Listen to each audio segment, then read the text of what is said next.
Halo semuanya, di sini saya akan membahas tentang jenis dan usaha penanggulangan bencana alam. Indonesia merupakan salah satu negara dengan tingkat kerawanan bencana cukup tinggi di dunia. Mengapa demikian? Hal tersebut dikarenakan Indonesia memiliki 3 lempeng tektonik aktif dunia. Yang pertama ada lempeng Eurasia, yang kedua ada lempeng Indo-Australia, dan yang ketiga ada lempeng Pasifik. Selain itu, Indonesia berada pada wilayah Ring of Fire atau rangkaian gunung api paling aktif di dunia. Nah, hal itulah yang menyebabkan Indonesia menjadi salah satu negara dengan rawan bencana. Bencana apa saja nih yang bisa terjadi di Indonesia?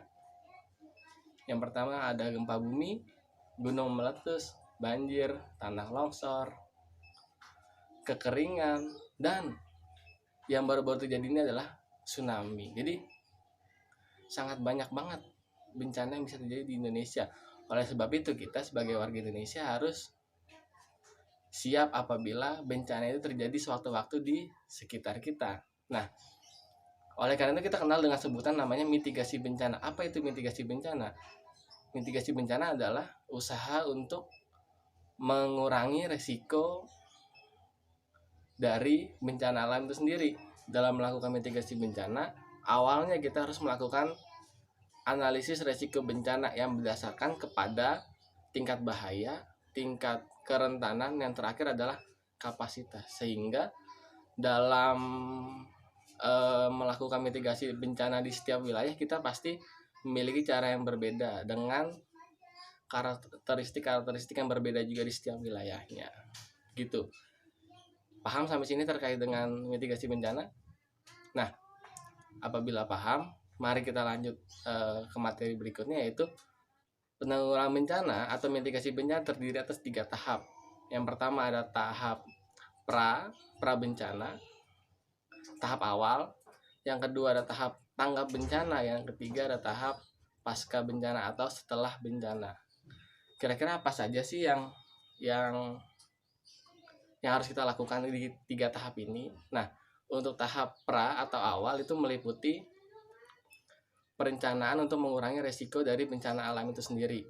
Kita bisa melakukan penyuluhan, sosialisasi, atau kita bisa mengajak masyarakat untuk membuat rambu-rambu kemana kita harus pergi ketika terjadi bencana atau bencana itu datang ke wilayah kita.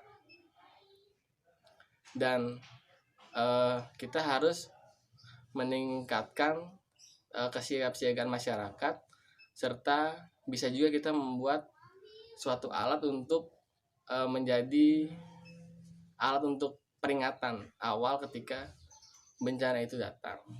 Yang kedua adalah tahap tanggap bencana. Tahap tanggap bencana yaitu kegiatan dilakukan dengan segera pada saat kejadian berlangsung, tujuannya untuk mengurangi resiko atau dampak buruk dari bencana alam itu sendiri. Dan yang ketiga adalah tahap pasca bencana. Tahap pasca bencana adalah tahap terakhir yang dilakukan. Biasanya kita melakukan rehabilitasi serta rekonstruksi untuk mengembalikan kondisi fisik serta psikologis masyarakat dan wilayah yang terdampak agar kembali pulih seperti sedia kala.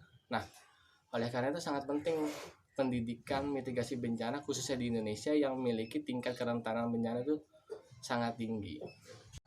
Nah, demikian video ini saya sampaikan, semoga bermanfaat dan bisa menjadi acuan untuk kalian belajar di rumah. Apabila ada pertanyaan serta hal-hal yang perlu didiskusikan, mari tulis di kolom komen. Sampai ketemu di video selanjutnya. Bye-bye.